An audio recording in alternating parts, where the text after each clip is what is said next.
Viewers, welcome to teachers face channel. இன்றைக்கி நம்ம சேனலில் 3rd ஸ்டாண்டர்ட் சயின்ஸ் 2வது லெசனாக இருக்க விலங்குகளின் வாழ்க்கையை பற்றி பார்க்கலாம். வணக்கம் மாணவர்களே, இன்றைக்கி 3ஆம் வகுப்பு 3ஆம் பருவத்தில் விலங்குகளின் வாழ்க்கை அதை பார்க்க போகிறோம். இந்த பாடத்தோட கற்றல் நோக்கங்கள் என்னன்றதை இப்போ பார்க்கலாம். கற்றல் நோக்கங்கள் பார்க்கலாம். விலங்குகளின் பல்வேறு வாழிடங்கள், விலங்குகளின் உணவை எடுத்துக்கொள்ளும் விதம், விலங்குகளின் சுற்றுப்புறம் அவற்றின் உணவு முறைகள், பறவைகள் மற்றும் பூச்சிகளின் மாறுபட்ட வாயுறுப்பு, சுற்றுச்சூழலில் உணவு வலை மற்றும் உணவு சங்கிலி, இதெல்லாம் என்ன அப்படின்றத இந்த படத்தில் பார்க்கலாம். இப்போ நம்ம ஒரு சின்ன ஆக்டிவிட்டி மூலம் இந்த பாடத்தில் என்னென்ன உள்கருத்துகள் இருக்குன்றதை பார்க்கலாம். இது என்ன? நத்தை, இது கிளி, இது முதலை, இது தும்பி, இது புலி, இது மீன். இந்த வித்தியாசமான விலங்குகள்லாம் இங்கே இருக்குது. இங்கே என்ன கேட்டிருக்காங்க? ஃபஸ்ட்டு இறக்கை உள்ளதா? இந்த படத்தில் எந்த விலங்குக்கு இறக்கை இருக்குது? அப்போ இது இருக்குது அப்படின்னா எதுக்கு இருக்குது, இல்லை அப்படின்னா எதுக்கு இல்லை அப்படின்றத பார்க்க போகிறோம். இருக்கா? ஆம். இல்லை. ஆம் அப்படின்றத பார்க்குறோம். இறகுகள் உள்ளதா? இறகுகள் உள்ளவா? ஆம். எதுக்கு இறகு இருக்குது? கரெக்ட், கிளிக்கு இறகு இருக்குது. எதுக்கு இறகு இல்லை? ரெக்கை இருக்குது. எதுக்கு? தும்பி. இப்போ சரி, நம்ம எதாவது பொருள் கேட்குறோம், அது இல்லை வேறு பொருள் இருக்குது அப்படின்னு சொல்கிறோம். அதே மாதிரி இங்கே ரெக்கை இல்லை, ரோமம் இருக்குது. ரோமம் எதுக்கு இருக்குது? புலிக்கு இருக்குது. எதுக்கு இல்லை? அப்போ இல்லாத விலங்குகளுக்கு எந்த ஒரு சிறப்பம்சம் இருக்குது? ஓடு இருக்கா? ஓடு இருக்கா? ஆமாம். எதுக்கு இருக்குது? நத்தை ஓடோட இருக்கும். சரி, துடுப்பு இருக்குதா? துடுப்பு இருக்குது. எதுக்கு இருக்குது? மீனுக்கு. மீன் எதுக்கு துடுப்பு பயன்படுகிறது? டைரக்ஷன், அதாவது திசையை மாற்றி செல்ல துடுப்பு பயன்படுகிறது. துடுப்பு இல்லாத விலங்கு மேலே இருக்கிறதுல எது துடுப்பு இல்லாத விலங்கு அப்படின்னு பார்த்தோன்னா முதலை. இப்போது ரெக்கையை வச்சு நம்ம என்ன பண்ணோம்? வித்தியாசம் பார்த்தோம். ரோமத்தை வச்சு பார்த்தோம். ஓடு இருக்கா இல்லையான்னு பார்த்தோம். அதுக்கடுத்து துடுப்பு இருக்கா இல்லையான்ற வேறு சுற்றுச்சூழலில் வாழும் விலங்குகள். நம்ம இந்த பூமியில் நிறைய லட்சக்கணக்கான விலங்குகள் இருக்குது. ஒரு உயிரினம் வாழும் இடமே அதனோட வாழிடம் அப்படின்னு சொல்கிறோம். நம்ம எந்த இடத்துல இருக்கிறோம் அப்படின்னா அதுதான் நம்ம வீட்டு அட்ரஸ்ன்னு சொல்லுவோம். அதே மாதிரி விலங்குகள் எங்கே இருக்கோ அதுதான் அதனோட வாழிடம் சொல்கிறோம். ஒரு உயிரினம் உயிர் வாழறதுக்கு என்னெல்லாம் தேவை? உணவு, நீர், இருப்பிடம் மற்றும் அது இனப்பெருக்கத்துக்கு ஏதுவான சூழல், இதெல்லாம் தேவை. அந்த இருக்கக்கூடிய இடம், நம்ம வீடே எடுத்துக்கிட்டோன்னா பெரிய வீட்லேயும் இருக்கலாம், சிறிய குடிசையில் இருக்கலாம். அதே மாதிரி விலங்குகளோட வாழிடம் காடாக இருக்கலாம், இல்லை சிறிய இலையாகவும் இருக்கலாம். ஒவ்வொரு விலங்கும் வெவ்வேறு சூழ்நிலைகளில் வாழ்கிறது. இப்போ திமிங்கலம் பார்த்தா கடலில் இருக்கும், அதாவது நீர் வாழிடம். நரி காட்டில் இருக்கும், நில வாழிடம். தவளை பார்த்தோன்னா நீர்லேயும் நிலத்திலையும் காணப்படும் இரு வாழ்விகள். நிலத்தில் வாழும் விலங்குகள் நில வாழ்வன அப்படின்னு சொல்கிறோம். என்னெல்லாம் பார்க்குறோம்? எறும்பு, பூனை, சிங்கம். ஓகேவா? இல்லை சில நிலவாழ் இடங்கள் அப்படின்னு பார்த்தா சமவெளி, காடு. இங்கே பாருங்கள், சமவெளியில் ஒரு மாடு இருக்குது, குதிரை இருக்குது, அதுக்கடுத்து கோழி எல்லாம் இருக்குது. இந்த இடத்துல ஆடு எல்லாம் இருக்கும் சமவெளியில். இதெல்லாம் சமவெளியில் இருக்கக்கூடிய விலங்குகள். காடு அப்படின்னு சொன்னோன்னே காட்டோடைய நமக்கு ராஜா யார் ஞாபகம் வரும்? சிங்கம் இருக்கும். அப்போ நரி இருக்குது, காட்டு மான் இருக்குது, மான் இருக்குது. ஓகேவா? அதான் மான், நரி, கரடி, காட்டெருமை, இதெல்லாம் எதை வாழிடமாக இருக்குது? காடுகளை வாழிடமாக கொண்டுள்ளன. நீர் வாழிடம், நீரில் வாழும் உயிரினங்களை நீர் வாழ்வனன்னு சொல்கிறோம். எடுத்துக்காட்டு மீன், டால்ஃபின், நண்டு. நீர் வாழ இரு வகைப்படும்: நன்னீர் வாழிடம், உவர்நீர் வாழிடம். இங்கே பார்த்தீங்கன்னா குளம், ஆறு, ஏரி, இதில் இருக்கக்கூடிய இடம்லாம் நன்னீர் வாழிடம் சொல்கிறோம். இதில் பல வகையான மீன்கள், ஆமைகள், நன்னீர் மட்டிகள், நண்டுகள்லாம் இருக்குது. இந்த படத்தில் பார்த்தீங்கன்னா தவளை இருக்குது, மீன் இருக்குது, ஆமை, நத்தைகள் இருக்குது, நண்டு, இதெல்லாமே காணப்படுது. உவர் நீர் வாழிடம், அதாவது உப்பு நீர், கடல் நீரில் இருக்கக்கூடியது அப்படின்னு சொல்லி பார்த்தோம்னா இங்கே என்ன இருக்குது? ஆக்டோபஸ் இருக்குது, ஜெல்லி மீன் இருக்குது, சுறா மீன் இருக்குது, நட்சத்திர மீன் இருக்குது, கடல் குதிரைகள் இருக்குது, கடல் பாம்புகள், இதெல்லாமே இந்த இடத்துல வாழ்கின்றன. இங்கே ஸ்கூல்லலாம் இருக்கும்போது என்ன பண்ணுவோம்? ஆக்டிவிட்டிலாம் செஞ்சு பார்ப்போம். இங்கே என்னென்னா நீர் வாழ்வன. அதில் இங்கே கொஞ்சம் விலங்குகளோட பேர்கள்லாம் கொடுத்துருக்காங்க. கீழே நிலத்தில் வாழ்வனன்னு கொடுத்துருக்காங்க. அப்போ நீர் வாழ்வன எவை, நிலத்தில் வாழ்வன எவை அப்படின்றத ஒரு கோடு போட்டு இணைக்கணும். இப்போ அந்த ஆக்டிவிட்டி பார்க்கலாம். இப்போ தான் நம்ம என்ன பார்த்தோம்? நீர் வாழ்வன, நிலத்தில் வாழ்வன, அதெல்லாம் பார்த்தோம். பன்றி, நன்னீர் மட்டி, மான், நட்சத்திர மீன், நாய், திமிங்கலம், தவளை, புலி, குரங்கு, நண்டு, ஒட்டகம், குதிரை, கடற்குதிரை, சிங்கம், யானை, காகம், இதெல்லாம் இருக்குது. இதில் பார்த்திங்கன்னா என்ன இருக்குது? பன்றி, குரங்கு, ஒட்டகம், குதிரை, சிங்கம், யானை, காகம், புலி, இது மான், இது எல்லாமே எங்கே இருக்கும்? நிலத்தில் வாழ்வன. நன்னீர் மட்டி, நட்சத்திர மீன், திமிங்கலம், இது எல்லாமே எங்கே இருக்கும் அப்படின்னா நீரில் வாழக்கூடியது. தவளை மட்டும் மார்க் பண்ணாமல் இருக்கேன், ஏன்னா தவளை வந்து நீர்லேயும் வாழும் நிலத்திலையும் வாழும். அதை என்ன சொல்லுவோம்? நம்ம இருவாழ்வி அப்படின்னு சொல்லுவோம். சென்னையில் வண்டலூரில் என்ன இருக்குது? ஒரு உயிரியல் பூங்கா இருக்குது. அது மாதிரி ஒரு உயிரியல் பூங்காவில் இருக்க விலங்குகள்லாம் வந்து வெளியில் வந்தால் அதை எந்தெந்த இடத்துல நம்ம சேர்க்கணும் அப்படின்றது இருக்குது. இங்கே கொடுத்துருக்காங்க பாருங்கள். புலி, நண்டு, வான்கோழி, ஒட்டகச்சிவிங்கி, பூனை, மீன், கரடி, கழுதை, ஒட்டகம், காகம், வரிக்குதிரை, வாத்து, யானை, ஆமை, பன்றி, மயில், சிங்கம், இது மாதிரி கொடுத்துருக்காங்க. இதை நம்ம பிரிக்கணும். சமவெளியில் எது இருக்கும், காடில் எங்கே இருக்கும், குளத்தில் எங்கே இருக்கும் அப்படின்ட்டு. நான் சில விலங்குகளை மட்டும் பிரித்து வச்சுருக்கேன். குளத்தில் என்ன இருக்கா? நண்டு, ஆமை, மீன், வாத்து. காடில் என்ன இருக்கலாம்? புலி, வரிக்குதிரை, யானை, சிங்கம், ஒட்டகச்சிவிங்கி. சமவெளியில் வான்கோழி, காகம், பன்றி, வான்கோழி, இதெல்லாம் வந்து எங்கே இருக்கும்? சமவெளியில் இருக்கும். மாணவர்களை, இப்போ உங்களுக்கு நல்லா தெரிஞ்சிருக்கும் எந்த வாழிடத்தில் என்ன விலங்குகள்லாம் இருக்கும் அப்படின்ட்டு. இப்போ நம்ம ஒரு சின்ன ஆக்டிவிட்டி பார்ப்போம். வாழிடத்தின் அடிப்படையில் பொருந்தாத ஒன்றை வட்டமிடுக. சிங்கம், யானை, குரங்கு, திமிங்கலம். இதில் எதை வட்டமிட்டிருக்கோம் அப்படின்னா திமிங்கலம். ஏன்னா திமிங்கலம் நீரில் வாழ்வது. சிங்கம், யானை, குரங்கு இது எல்லாமே எங்கே வாழும் அப்படின்னு சொன்னால் நிலத்தில் வாழக்கூடியது. சுறா மீன், நாய், ஜெல்லி மீன், நட்சத்திர மீன். இந்த 4ல் நாய் மட்டும் நிலத்தில் வாழக்கூடியது. இந்த 3மே வந்து எங்கே வாழக்கூடியது? நீர்நிலைகளில் வாழக்கூடியது. இங்கே கீழே ஒரு ஹின்ஸ் மாதிரி கொடுத்துருக்காங்க. அதை வச்சு நம்ம என்ன பண்ணணும்? எந்தெந்த விலங்குகளுக்கு என்னென்ன பேர் அப்படின்னு பார்க்கணும். பென்குயின், திமிங்கலம், ஆக்டோபஸ், வாத்து. 8 கைகளை கொண்டவன், கடலிலே வாழ்பவன் அப்படின்னா எது? ஆக்டோபஸ். பறக்க முடியாதவன், ஆனால் நீரில் நன்றாக நீந்துவேன், அது என்னது? பென்குயின். கடலில் வாழ்பவன், மிகப்பெரிய பெருசாக கடலில் இருக்கக்கூடிய விலங்கு என்னது? திமிங்கலம். மீன் வகையை சேர்ந்தது. இது ஒரு பாலூட்டி. உயிரினங்களுக்கு மட்டும் வண்ணம் தீட்டுக.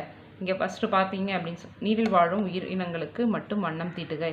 இந்த பேஜில் என்ன கொடுத்துருக்காங்க? மீன், கடல் குதிரை, ஆமை, சுறா. இதை மட்டும் கரெக்டாக ஐடென்டிஃபை பண்ணி என்ன பண்ணணும்? நீங்கள் கலர் கொடுக்கணும். இந்த ஃபஸ்ட்டு படத்தில் பாருங்கள். மரத்தில் வாழ்வன. மரத்தில் என்ன இருக்குது? குரங்கெல்லாம் உட்கார்ந்துருக்கு. குரங்கு, அணில் போன்ற விலங்குகள் மரத்தில் இருக்குது. எனவே இவை மரத்தில் வாழ்வன அப்படின்னு சொல்கிறோம்.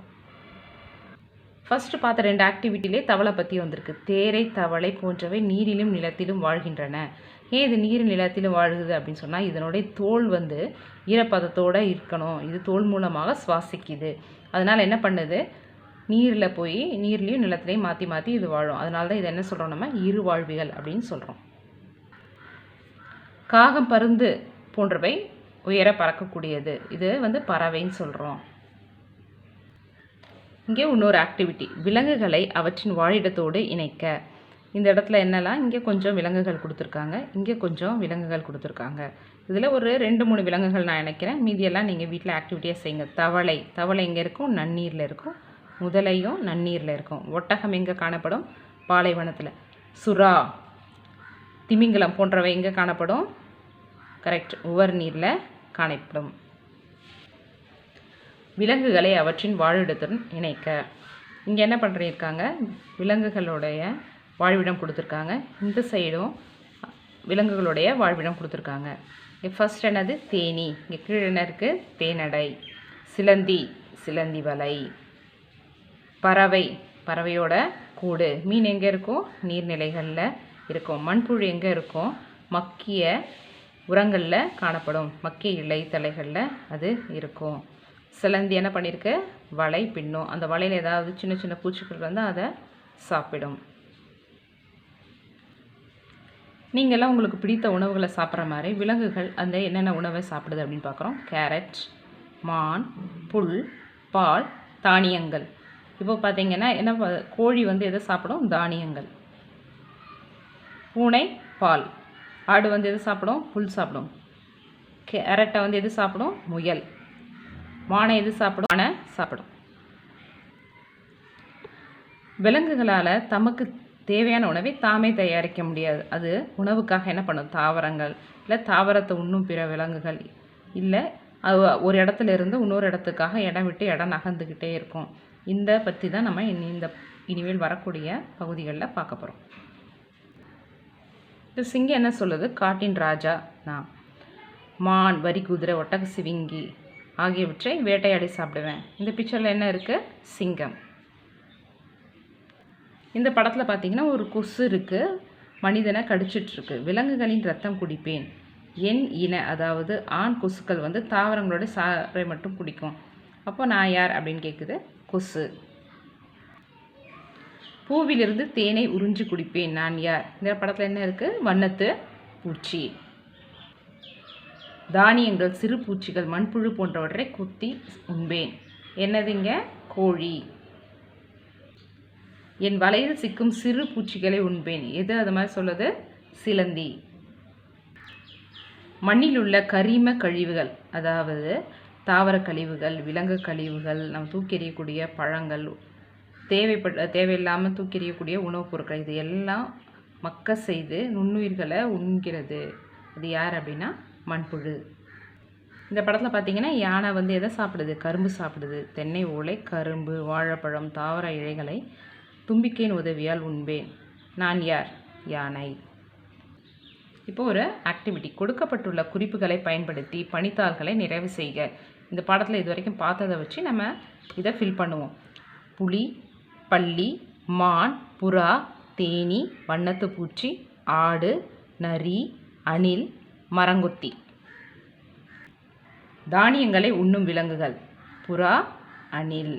தாவரங்களை உண்ணும் விலங்குகள், ஆடு, மாடு, மான், யானை, இது எல்லாமே வரும். நமக்கு இங்கே புக்கில் கொடுத்துருக்கிறது மான், ஆடு. ஊன், அதாவது மாமிசங்களை உண்ணும் விலங்குகள், புலி, நரி. தேன் குடிக்கும் விலங்கு, தேனி, வண்ணத்து பூச்சி. பூச்சி உண்ணும் விலங்குகள், பல்லி, மரங்கொத்தி. உணவு பழக்கத்தின் அடிப்படையில் விலங்குகள். விலங்குகள்லாம் ஒரு விலங்கும் ஒன்று தான் சாப்பிடாது. மான் அப்படின்னு பார்த்தீங்கன்னா அது வந்து மற்ற மாமிசத்தை சாப்பிடாது. சிங்கம் அப்படின்னு பார்த்தோம், புலி அப்படின்னு பார்த்தோம்னா என்ன சாப்பிடாது, புல்லை சாப்பிடாது. ஒரு விலங்கும் ஒன்று தான் சாப்பிடும், அனைத்தையுமே சாப்பிடாது. அது எந்த வகை அடிப்படையில் அது சாப்பிடுது அப்படின்றத நம்ம பார்ப்போம். அதனுடைய பெயர் என்ன அப்படின்றத. உண்ணிகள், தாவரங்களை மட்டும் உணவாக எடுத்துக்கொள்ளக்கூடியது தாவர உண்ணிகள் சொல்லுவோம். மான், ஒட்டகச்சிவிங்கி, பசு, ஆடு, யானை, இது எல்லாமே என்னது, தாவர உண்ணிகள். இதனால் பல் எப்படி இருக்குன்னா கூரான நீரான விளிம்புடைய தட்டையான வெட்டும் பற்கள் முன்னாடி இருக்குது. புற்கள், இலைகளை இதெல்லாம் மென்று சாப்பிட்ற மாதிரி இருக்கும். மாடோட வாயை பார்த்திங்கன்னா அசை போட்டுக்கிட்டே இருக்கும். பல்லெல்லாம் ஒரே மாதிரி தட்டையாக இருக்கும். இந்த படத்தில் மான் வந்து புல்லை சாப்பிடுது. இந்த படத்தில் ஒட்டகச்சிவிங்கி என்ன பண்ணுது, அதனுடைய கழுத்து நீளமாக இருக்கிறதுனால அது என்ன பண்ணுது, மரங்களில் இருக்கக்கூடிய இலைகளை சாப்பிடுது. போம் அப்படின்னு ஒரு ஆக்டிவிட்டி கொடுத்துருக்காங்க. யானை ஒரு தாவர உண்ணி, அதாவது தாவரங்களை மட்டும்தான் உண்ணும்.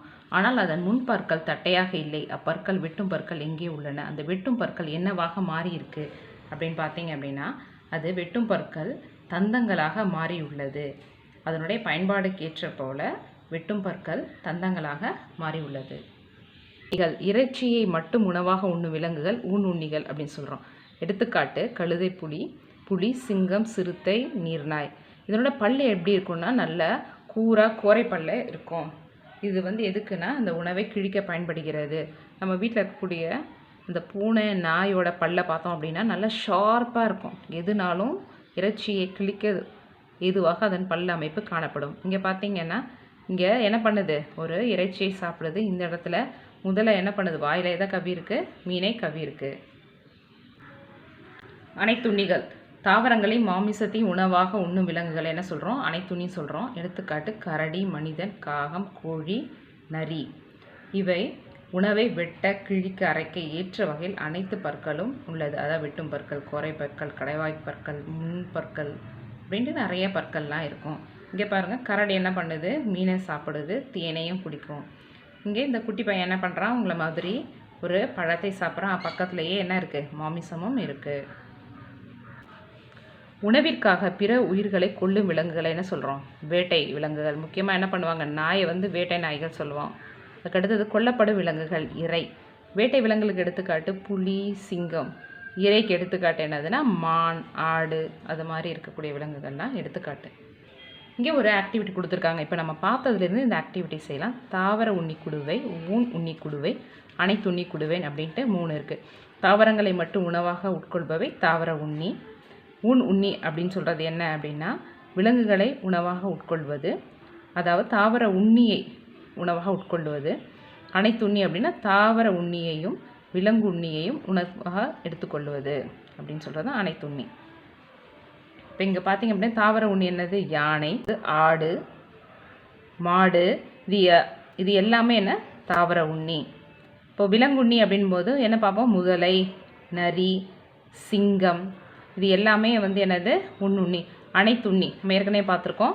கரடி, மனிதன், இவையெல்லாம் அனைத்துண்ணி. இங்கே என்ன ஆக்டிவிட்டி கொடுத்துருக்காங்க? கொடுக்கப்பட்டுள்ள விலங்கிற்கான உணவை வட்டமிடுக. இங்கே சிங்கம் உள்ள விலங்கிற்கான உணவை வட்டமிடுக. ஒன்றுக்கு மேல் இருந்தால் அதையும் வட்டமிடவும் அப்படின்னு சொல்லியிருக்காங்க. சிங்கத்துக்கு நேராக மாமிசம் இருக்குது, புல் இருக்குது, தேன் இருக்குது. இப்போ சிங்கம் எதை சாப்பிடும்? வெரி குட், மாமிசத்தை சாப்பிடும். இந்த இடத்துல பூனை இருக்குது, புல், எலி, பால் இருக்குது. பூனை எதெல்லாம் சாப்பிடும்? எலியையும் பாலையும் சாப்பிடும். இங்கே காகம் இருக்குது. காகம் எதெல்லாம் சாப்பிடும்? தானியங்கள், மாமிசங்களை சாப்பிடும். ஆடு எதை சாப்பிடும்? புல்லை சாப்பிடும். இங்கே இன்னொரு ஆக்டிவிட்டி கொடுத்துருக்காங்க. உணவு உண்ணும் முறையின் அடிப்படையில் ஆ என்ற வட்டத்தை குறிக்கும் விலங்கு வகை கண்டறிந்து அவற்றிற்கு 3 எடுத்துக்காட்டு தருக. தாவரத்தை மட்டும் உண்பவை ஆ வட்டத்தில் இருக்குது. ஈ வட்டத்தில் இறைச்சியை மட்டும் உண்பவே இருக்குது. ஆல வந்து அப்போ என்ன? தாவரத்தையும் உண்ணும், இறைச்சியையும் உண்ணும். அதுதான் வந்து என்ன சொல்லுவோம்? அனைத்துண்ணிகள். எடுத்துக்காட்டு காகம், மனிதன், கரடி. இப்போ நம்ம எல்லாருமே சாப்பாடை பற்றி பேசிக்கிட்டே இருந்தோம். அப்போ சாப்பிட்றதுக்கு எந்த உறுப்பு பயன்படுகிறது? வாய். இப்போ வாயில் என்னென்ன உறுப்புகள்லாம் இருக்குது? உதடு, நாக்கு, பற்கள். இப்போ பல்லோடைய வேலை என்னென்னா பெரிய ஒரு இட்லி சாப்பிட்றீங்க அப்படின்னா முழு இட்லியை ஃபுல்லாக சாப்பிடுவீங்க. அதை கடித்து சின்ன சின்ன மூலக்கூறுகளாக நம்ம பிரித்ததுக்கு அப்புறமேல்ட்டு அது நம்மளுடைய தொண்டை வழியாக நம்மளுடைய வயிற்றுக்கு செல்கிறது. இப்போது ஒரு விலங்கு எப்படி தன்னுடைய உணவை எடுத்துக்குது அப்படின்றத பார்க்கலாம். இந்த படத்தில் பார்த்தீங்கன்னா யானை தண்ணியில் நல்லா ஆட்டம் போடுது. அப்போது எதை வச்சு தண்ணியை உறிஞ்சிருக்கு அப்படின்னு சொன்னால் தும்பிக்கை. யானை உணவை எடுக்கவும் நீரை உறிஞ்சவும் எதை பயன்படுத்துது? தும்பிக்கையை பயன்படுத்துது. நாய், பூனை போன்றதெல்லாம் என்ன பண்ணுது? நாக்கின் மூலமாக நீரை இல்லை உணவை வந்து என்ன பண்ணும்? நக்கி குடிக்கும். அந்த பாலெலாம் வந்து பூனை நக்கி குடிக்கும். இங்கே பார்த்தீங்கன்னா ஒரு பூவில் வண்ணத்து பூச்சி என்ன பண்ணுது? ஒரு குழல் போல் ஸ்ட்ரா மாதிரி ஒரு அமைப்பால் பூவிலிருந்து தேனை உறிஞ்சி குடிக்குது. இங்கே பாருங்கள், கொசு என்ன பண்ணுது? நம்ம அது கை இல்லைன்னா காலை எங்கேயாவது ஒரு இடத்துல தன்னுடைய வாயின் மூலமாக இருக்கக்கூடிய குழல் போன்ற அமைப்பில் ஊசி மாதிரி இறக்கி நமக்கு அது நம்ம உடம்புல இருந்து பிளட்டை எடுக்குது. பெண் கொசு தான் மனிதனை கடிக்கும். இப்போ தவளை, வள்ளி இதெல்லாம் என்ன பண்ணுது? பூச்சை பிடிக்கிறதுக்கு தன்னுடைய நாக்கை நீளமாக நீட்டும். நாக்கில் இருக்கக்கூடிய பசை போன்ற அமைப்பு தான் வந்து என்ன பண்ணுது? பூச்சியை பிடித்து அதை உணவு உண்றதுக்கு உதவி செய்கிறது. மனிதன் விலங்குகளுடைய உணவு பழக்கத்தை பார்த்தோம். இப்போ நம்ம எதனோட உணவு பழக்கத்தை பார்க்க போகிறோம் அப்படின்னா பறவைகள்.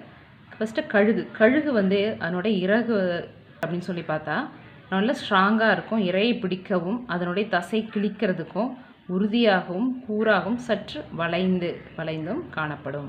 மரங்கொத்தி நல்ல நீளமாக ஷார்ப்பாக இருக்குது. அது என்ன பண்ணுது? மீன்களை கொத்தி பிடிப்பதற்கு ஏற்றவாறு ஈட்டி மாதிரி அதை அழகாக இருக்குது. கிளி மூக்குன்னு சொல்லுவோம். அது எப்படி இருக்குது? வளைந்த கூரான இருக்குது. அது என்ன பண்ணுது? தானியங்களை சேகரித்து உண்ண பயன்படுகிறது. கிளிஜோசியம் இருக்கிற கூட என்ன பண்ணுவார்? ஒரு அரிசி அதை வந்து சாப்பிடும், கொத்தி சாப்பிடும். மரங்கொத்தின் உறுதியான உளி போன்ற அழகு என்ன பண்ணும்? மரம் கொத்தி வந்து அந்த மரத்தை அப்படியே டக்கு டக்கு டக்குன்னு சவுண்டு கொடுக்கும்போதே நமக்கு கிளியராக கேட்கும். அதில் இருக்க சின்ன சின்ன பூச்சிகளை பிடிக்குது, தொலைகிட்டு மரத்தில் இருக்கக்கூடிய பூச்சிகளை அது சாப்பிடும். குருவியோடைய வாய் எப்படி இருக்குது? குட்டியாக கூம்பு வடிவத்தில் இருக்குது. அது கனியோடைய ஓடுகளை உடைச்சி உள்ளே இருக்கும் கொட்டை அல்லது விதைகளை சாப்பிடுது. அதுக்கடுத்தது வாத்து எப்படி இருக்குது? வாத்தோடைய அழகு பட்டையாக இருக்கும். அது நீரில் இருந்த சிறு செடிகள் எல்லாம் பூச்சிகளை வடிகட்டி இறை நழுவாமல் போகிறதுக்கு டைட்டாக பிடிச்சி அது சாப்பிட உதவி செய்கிறது. இந்த படத்தில் பார்த்தீங்கன்னா ரொம்ப அழகான வண்ணமயமான ஒரு படம் கொடுத்துருக்காங்க. இந்த ஒவ்வொரு படமும் ஒரு விலங்கை குறிக்குது. இந்த தலைப்பகுதி 1 எதை குறிக்குது? கரெக்ட், சிங்கம். இது எந்த பகுதி? ஒட்டகச்சிவிங்கி. இது என்னது? 3 வரிகுதிரை. யானை. 5 வால் பகுதி வந்து புலியை குறிக்குது. 6 வந்து துடுப்பு மீனை குறிக்கிறது. சங்கிலி, அதாவது செயின் ரொம்ப பிடிக்கும். இப்போது இயற்கை சூழலையுமே ஒரு சங்கிலி இருக்குது, அதாவது உணவு சங்கிலி எப்படி இருக்குன்னு பார்ப்போம். மான் வந்து என்ன சாப்பிடுது? இந்த படத்தில் புல்லை சாப்பிடுது. இந்த புல்லை சாப்பிடக்கூடிய மானை எது சாப்பிடுது? புலி சாப்பிடுது. அப்போது தாவரங்கள் சில விலங்குகளுக்கு உணவாகவும் அந்த விலங்குகள் சில விலங்குகளுக்கு உணவாகவும் இருக்குது. அதனால் என்ன சொல்கிறோம்? இந்த தாவரங்களை என்ன சொல்கிறோம்? உற்பத்தியாளர்கள் அப்படின்னு சொல்கிறோம். உற்பத்தியாளர்களை உண்ணக்கூடிய விலங்குகளை என்ன சொல்கிறோம்? நம்ம தாவர உண்ணிகள் அப்படின்னு சொல்கிறோம். யானை சாப்பிடுது. அப்போ இதை என்ன சொல்கிறோம்? விலங்குண்ணி அப்படின்ட்டு நம்ம சொல்கிறோம். ஒரு வலை அப்படின்னா ஒரு ஆரம்பத்தில் ஒரு இடம் இருக்கும். இங்கே கீழே பார்த்தீங்கன்னா கேரட், புல், தானியங்கள். கேரட்டை எது சாப்பிடுது? முயல் சாப்பிடுது. முயல் எது சாப்பிடுது? நரி சாப்பிடுது. நரி எது சாப்பிடுது? கழுகு சாப்பிடுது. புல்லை வந்து எது சாப்பிடுது? வெட்டுக்கிளி. வெட்டுக்கிளியை தவளை சாப்பிடுது. தவளை எது சாப்பிடுது? கழுகு. தானியங்கள் இருக்குது. தானியங்களை எது சாப்பிடுது? எலியும் சாப்பிடுது, வெட்டுக்கிளியும் சாப்பிடுது. எலி எது சாப்பிடுது? பாம்பு சாப்பிடுது. பாம்பு முயலையும் சாப்பிடுது. எலியை கழுகும் சாப்பிடுது. பாம்பை வந்து எது சாப்பிடுது? கடைசியில் கழுகு சாப்பிடுது. இது மாதிரி ஒன்றோட ஒன்று என்னவாகுது? இன்டர்லிங், ஒன்றோடு ஒன்று சங்கிலி மாதிரி இணைந்து ஒன்றோடு ஒன்று பிணைக்கப்பட்டிருக்கு. இதனுடைய ஆற்றல் வந்து புல்லை சாப்பிட்றதுனால அதனுடைய ஆற்றல் வெட்டுக்கிளிக்கு போகுது. வெட்டுக்கிளியை சாப்பிட்றதுனால தவளைக்கு அந்த ஆற்றல் போகுது. தவளையிலிருந்து ஆற்றல் எதுக்கு போகுது அப்படின்னா கழுகுக்கு போகிறது. இது மாதிரி ஒன்றிலிருந்து ஒன்று உணவு வலை மூலமாக மற்றதுக்கு கன்வெர்ட் ஆகுது. ஒரு ஆக்டிவிட்டி கொடுத்துருக்காங்க. புல், கோதுமை, வெட்டுக்கிளி, தவளை, பாம்பு. புல், முயல், நரி, சிங்கம். கோதுமை, வெட்டுக்கிளி, பாம்பு, தவளை. பாம்பு வந்து தவளை சாப்பிடாது. புல் வந்து கோதுமையும் சாப்பிடாது. அப்போ புல்லை வந்து முயல் சாப்பிடும், முயலை வந்து நரி சாப்பிடும், நரியை சிங்கம் சாப்பிடும். இதுதான் சரியான உணவு சங்கிலி. இந்த பாடத்தோட கடைசியில் ஒரு ஆக்டிவிட்டி இருக்குது. புல்லை வந்து பூச்சிகள் சாப்பிடும், பூச்சிகளை தவளை சாப்பிடும், தவளையை பாம்பு சாப்பிடும், பாம்பை வந்து கழுகு சாப்பிடுது. தானியங்களை எது சாப்பிடும்? எலி. எலியை பூனை, பூனையை வந்து கழுகு சாப்பிடும்.